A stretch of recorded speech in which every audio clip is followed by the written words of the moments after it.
Get this and get it straight. Crime is a sucker's road, and those who travel it wind up in the gutter, the prison, or the grave. This time an old Spanish woman who cared, a red-headed mink who didn't, and a green suede button beside a corpse. All led me to a wounded man with a gun in his hand, cornered on a warehouse roof. It happened like this. From the pen of Raymond Chandler, outstanding author of crime fiction, comes his most famous character in The Adventures of Philip Marlowe.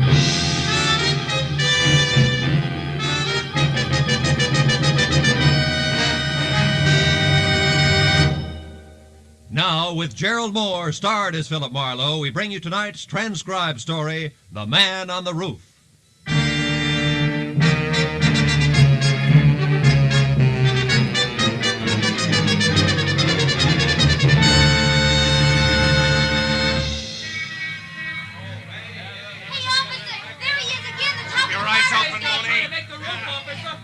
He's bleeding. You got him the last time. Yeah, there he goes. There he goes, Mooney, up there. The iron line leading to the roof. Let him have it. See him? They missed. He's on the roof now. He made it, Lieutenant. He's on the roof. Should I go up the fire escape after him? No, he's got a gun, Mooney, and he's hit. Put in a call for tear gas launchers. We'll use them from the roof across the street. It'll take a half hour. He isn't going any place. Go ahead, Mooney. Okay, Lieutenant. Hey, here comes Marlowe. About time I want to talk to him. Mooney! On the roof. He's on the edge there. Fire, Mooney!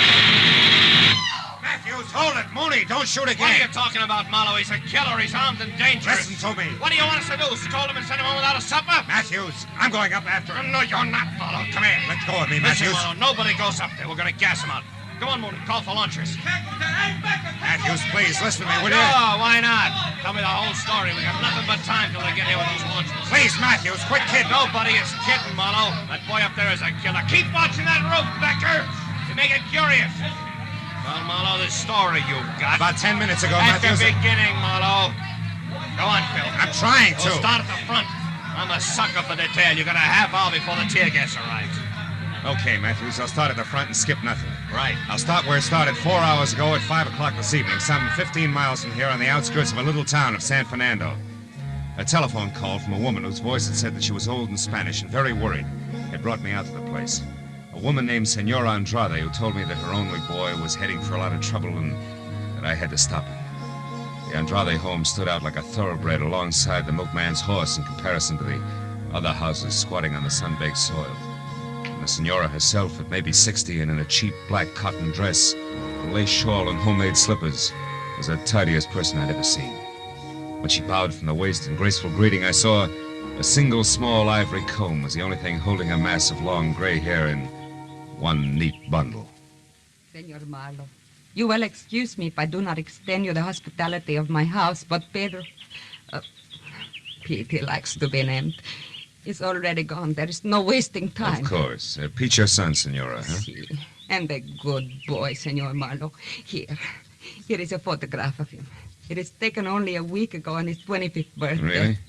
He was so proud of that green jacket I made for him. It was suede and flashing, he said. Flashing like something the rich Mr. Alex Brucho would wear.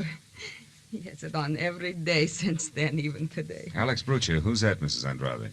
The senor who owns the warehouse for furs in Los Angeles. Oh? Number 12 Commercial Street. It's where my Pete worked until 2 days ago, when the trouble started. Well, what happened, Senora? It was during his lunchtime. He was eating from a meal I made for him like he always does and talking to a stranger, how you say, senor, a man with no job all the time. A bum, a hobo, a loafer? Loafer, see. He was just telling me how he was telling him to find the railroad yards. That, senor, is where the trouble began. Oh, please, Senor Marlowe, you will have a chair there. Oh, yes, thanks. Now, tell me, Senora, this trouble.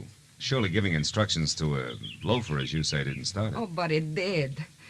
After the lunch hour, the foreman, Senor Connor, questioned Pedro about this loafer.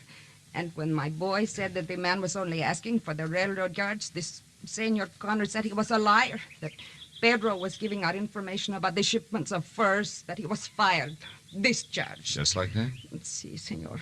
After 2 years of good, hard work. You see, Senor Marlowe, Pedro tells me that Senor Alex Brucha has been having his shipments of furs stolen on the road. Hijack? See, hijacked.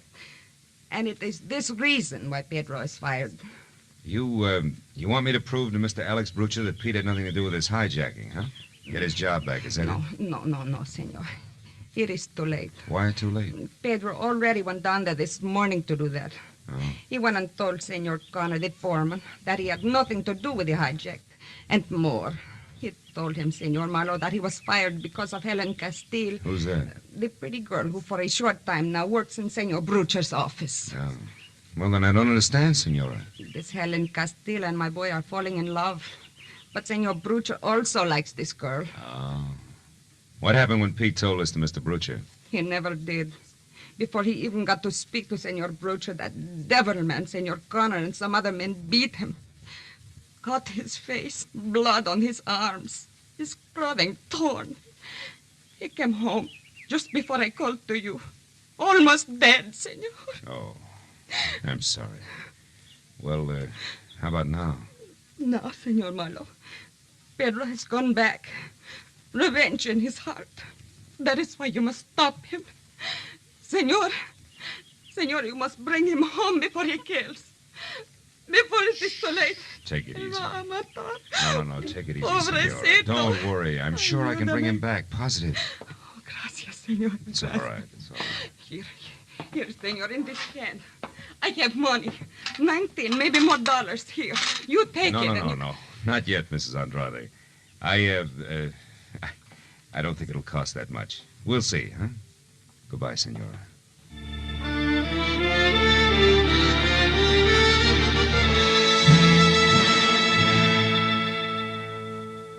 It was an hour's drive to the Brucher Fug Company warehouse on Commercial Street in downtown L.A. When I started up a long cement ramp that led to a glass cage in a far corner of the warehouse marked office. It was just about the end of a working day. And when I was next to the door, let it enter, a bell someplace said that the end had arrived. You could tell the way everyone's spirits went up. Everyone except the girl inside, half leaning on a file cabinet. I figured she was Helen Castile until I got closer. The on-fire red hair and green eyes with hat and shoes to match could have gotten by. But the coat she wore was mink. So was the attitude. That would never take shorthand for $40 a week. Things just couldn't get that tough. Hello. You look like you lost something. Oh, is Helen still here, Helen Castile? Gone to powder her nose. Maybe back before she leaves for the day. May not. I don't know. Oh. You a friend of hers? No, Pete Andrade's. Never heard of him. Got a light? Oh. Please. Sure. Now, tell me, Miss... Haynes, Corey Haynes. You? Marlowe, Philip Marlowe. Miss Haynes, is Alex Brucher around? Home packing is going out of town. He does every other week. Important business? No, I just wanted to chat with him a while. Oh, Connor, is Alex's car gassed and ready for me? Yeah, it's ready. It's ready, Miss Haynes. Here are the keys. Thank you. And, Connor, please, stop wishing I were dead, will you? I can feel it, and it gives me the creeps. Oh, I'm so sorry, Miss Haynes, but, well, maybe we won't be seeing so much of one another so soon. If you mean Helen Castile, Connor, she's a great secretary, period. Yeah, sure. Now you, Mr. Marlowe. Mr. Marlowe. I'm a friend of Pete Andrade's. You just said enough, mister. Almost too much. Now, wait a minute, Connor. What for? A lot of hot air? Listen, Marlowe, we've been running into all kinds of trouble around here. Hijacking, short shipments, misdirected cargoes, the works. So? So it all adds up to somebody on the inside helping somebody on the outside, and that ain't good. Now, take my advice, brother. Get your long nose out of this place and keep it out if you don't want it bent. It's the phone, Connor. If you lift it up, it'll stop that noise. Very funny. Hello. Oh, hello, Mr. Brucher. Yeah. Yeah, okay, I got it. Charming fella, isn't he? You'll be down here in a couple hours and I'm to wait. Check.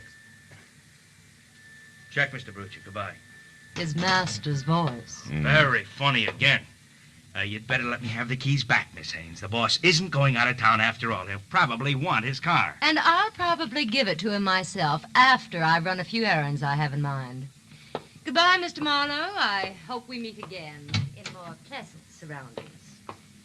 You two go to rival schools, Connor? Get out of here, Marlowe. Get out before you get the same treatment your friend Pete Andrade got. Oh, you've got to be kidding. You wouldn't do that to me, Connor. I'm not in love with Helen Castile. That goes for you, too, in spades.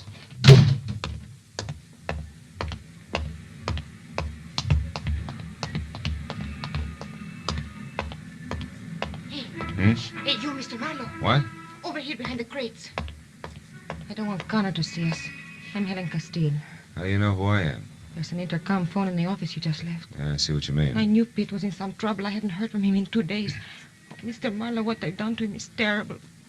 But how do you know about it? Did Pete come to you? No, his mother hired me. I'm a private detective, which, Helen brings up a sharp point. Are you sure you're not playing both sides, baby? Well, you... All right, save it. That's all I wanted to know. All you want... You mean you just said that to see how I'd act? Well, I had to be sure. After all, you're still working for Alex Brucher. Not anymore.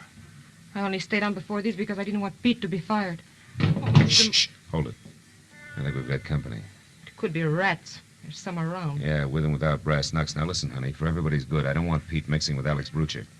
Now, before you get out of here, tell me fast, where does the boss live? 41 West Adams Boulevard. 41 West. Okay, now go. I'll cover you till you clear the place. Go on. All right, my car's across the street. If you need any help later, Mr. Get Marlowe... going. That rat may have friends. Okay. Goodbye, Mr. Marlowe.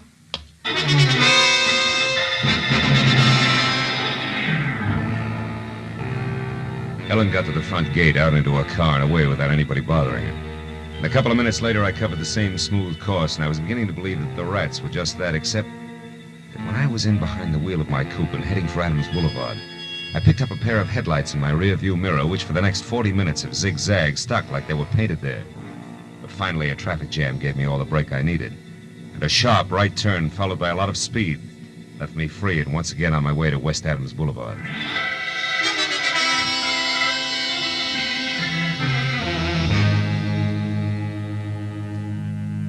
The place was turn-of-the-century stone-block mansion, but the rest of the neighborhood had gone slumming a long time ago.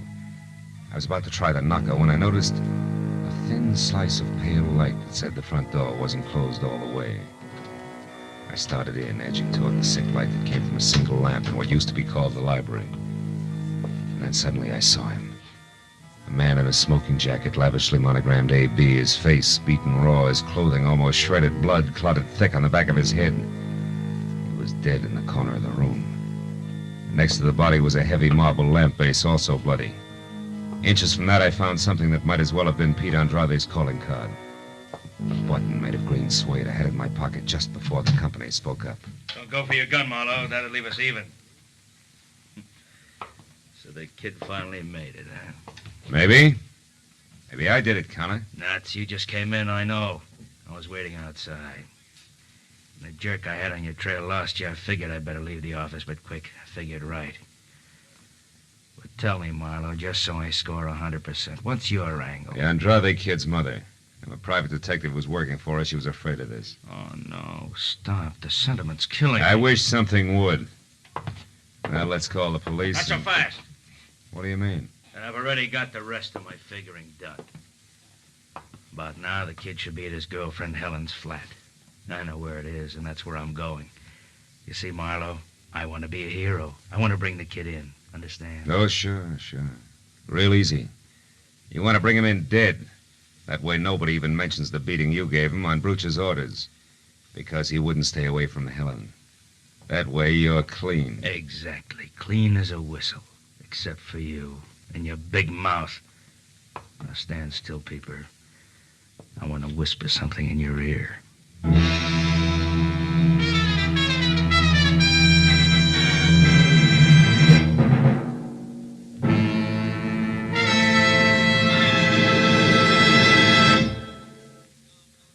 In just a moment, the second act of Philip Marlowe. But first, you're going to think the laughter of April Fool's Day came late when you listen to CBS this Wednesday night, for it's going to be one of the craziest, merriest, maddest nights of entertainment you've ever heard. Bing Crosby will be playing host to Arthur Godfrey and Perry Como. And even though lots of singing is promised from all three, who knows what's going to happen when the gags start flying? Groucho Marx and Burns and Allen will also be on hand with their famous fun shows this Wednesday. These great stars will be here on most of these same CBS stations. Burns and Allen, Groucho Marx, and Arthur Godfrey and Perry Como as Bing Crosby's guests. Now with our star, Gerald Mohr, we return to the second act of Philip Marlowe and tonight's story, The Man on the Roof.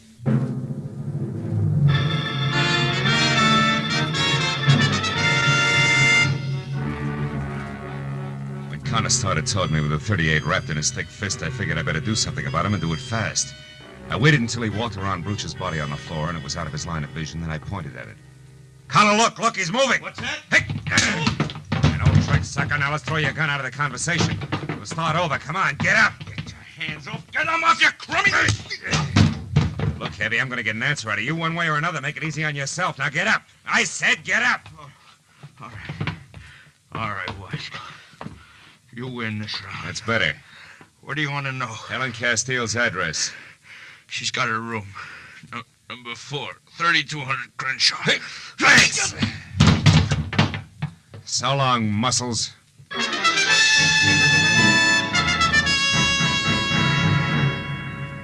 I knew there wasn't much more I could do for a desperate hothead named Pete Andrade.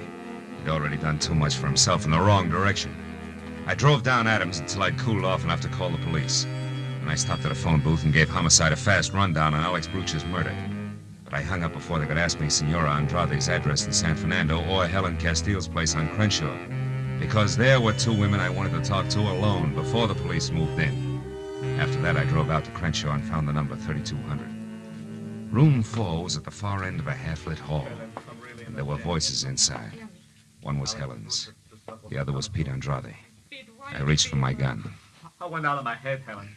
I must have hit him 9 or 10 times, hard. What are we going to do? I don't know. I've got to think. It's a little late for thinking, Pete. Who are you? He's a private detective. Yeah, I'm working for your mother. I was, up until I left Brooch's place. He's dead, Pete. Pete. Oh, no. I didn't mean to kill him. But I'm not sorry. I want you to come along with me, Pete. Quietly. Turn yourself in. No. Pete!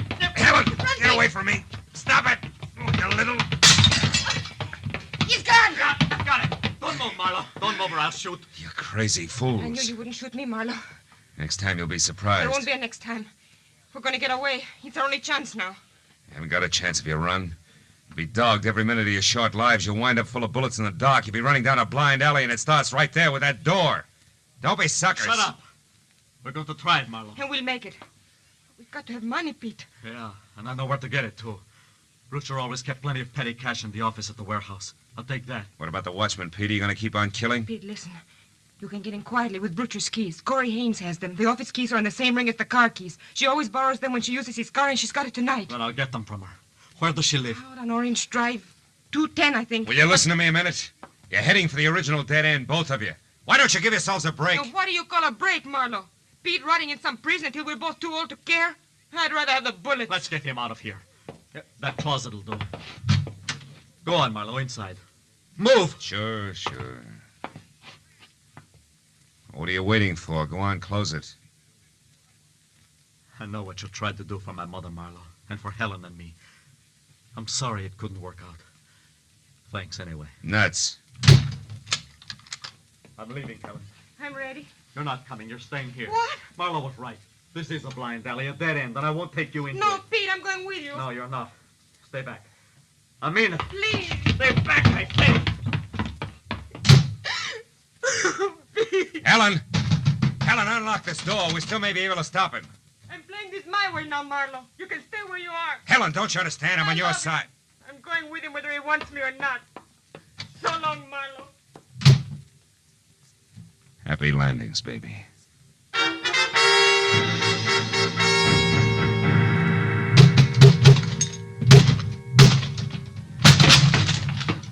The lock on the closet door gave up before I did, but only because it was older by several years. I got out of the house and kept ahead of the speed limit all the way to Orange Drive and figured for what it was worth that I'd cut Pete's lead down to a scant 10 minutes. I parked in front of a Spud Nut coffee shop on the corner and walked down to 210. By the time I got within knocking distance of Corey Haynes' front door, I could see that the only light in the place was spilling out of the sunken double garage that housed the new gray Nash. But when I moved closer, I knew that 10 minutes was all that Pete Andrade had needed. Corey was sprawled out on the grease-spattered concrete floor and very still. Very still. And standing limply against the wall was Helen Castile, staring down at the redhead with a pair of hopeless eyes that seemed already half dead. As I walked down the ramp, she heard me and looked up. I knew you'd get here. I don't care now.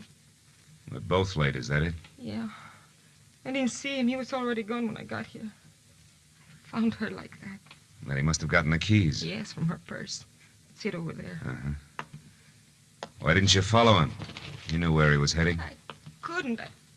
When I saw her there, I just couldn't because I think she's dead, too. No.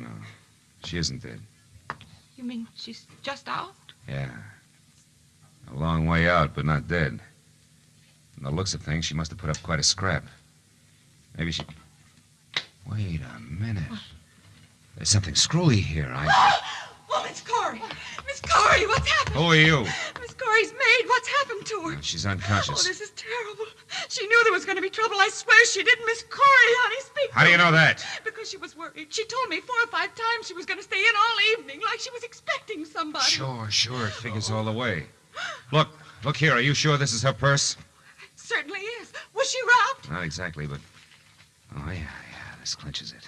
Now, look, call an ambulance right away. Get Corey into a hospital and hurry. Oh, yes, sir. Helen, you stay here with her. Don't leave, understand? I'll see you.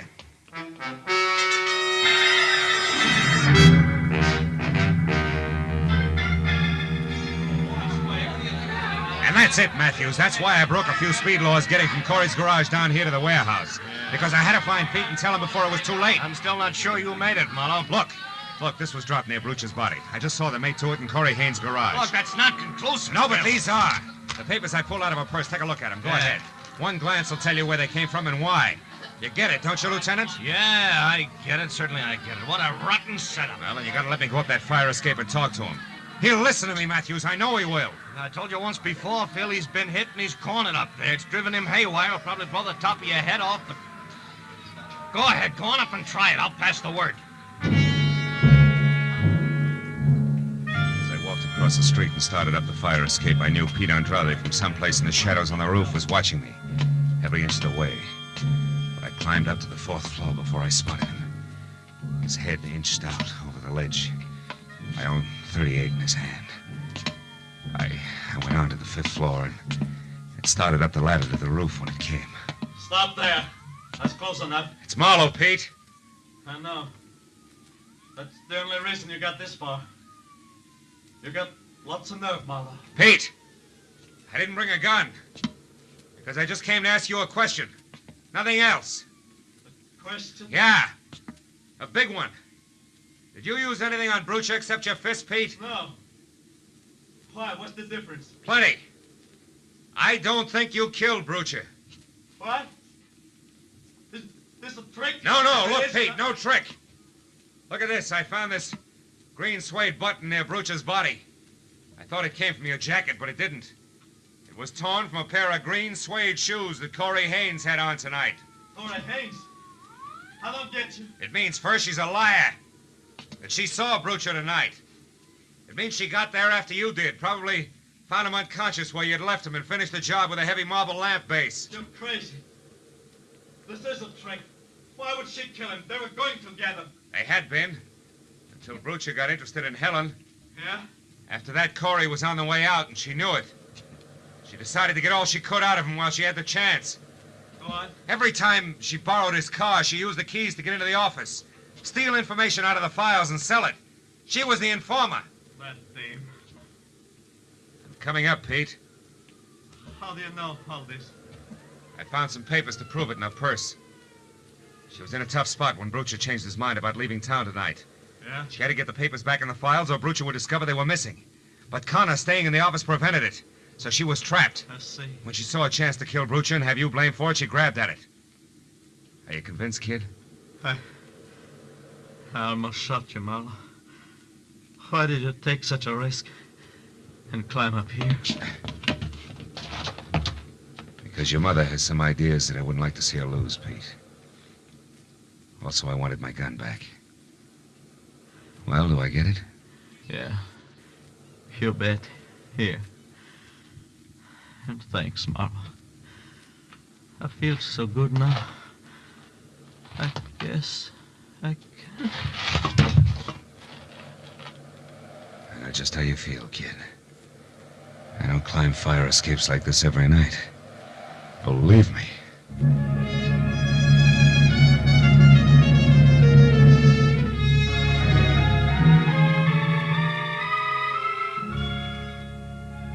It was a long, long time before all the scattered reports were in. Before the doctor in the prison ward had said that Pete would be okay, and before Corey Haynes had put a wobbly signature to a full confession of murder. And still another hour went by as I drove out across the wide, flat valley to San Fernando, where the profile of the hills in the east had already begun to show against the gray dawn rising behind them. When I stopped in front of the little house and went up to the door, Senora Andrade was there on the porch. She'd waited all night. Her expression didn't change when I told her all that had happened. Didn't change, actually, until I was finally ready to leave. Then she put out her hand and took my arm. And the lines of worry in her face softened. Senor Marlowe, last night I had but one son. Now this morning I have two. In my heart, you will always have a home. I am grateful. Gracias. She was most welcome.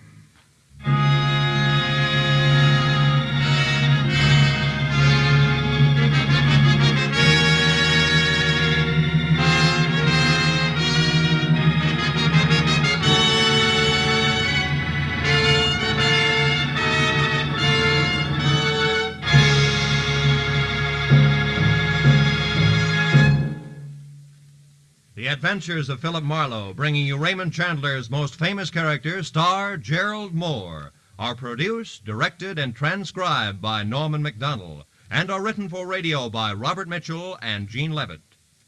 Gerald Mohr may currently be seen starring in Republic's The Blonde Bandit. Featured in our cast tonight were Virginia Gregg, Jack Edwards, Lillian Byeth, Doris Singleton, and Jack Crucian. Detective Lieutenant Matthews is played by Larry Dobkin. The special music is composed and conducted by Richard Arant. Be sure and be with us again next week when Philip Marlowe says... This time a platinum wristwatch, a body on a lonely strip of beach, and a case of heart failure in a Beverly Hills garage.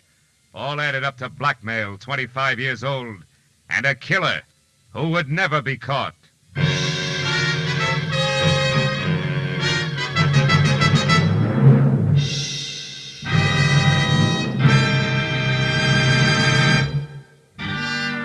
Now stay tuned for Pursuit, which follows immediately over most of these same CBS stations. This is CBS, the Columbia Broadcasting System.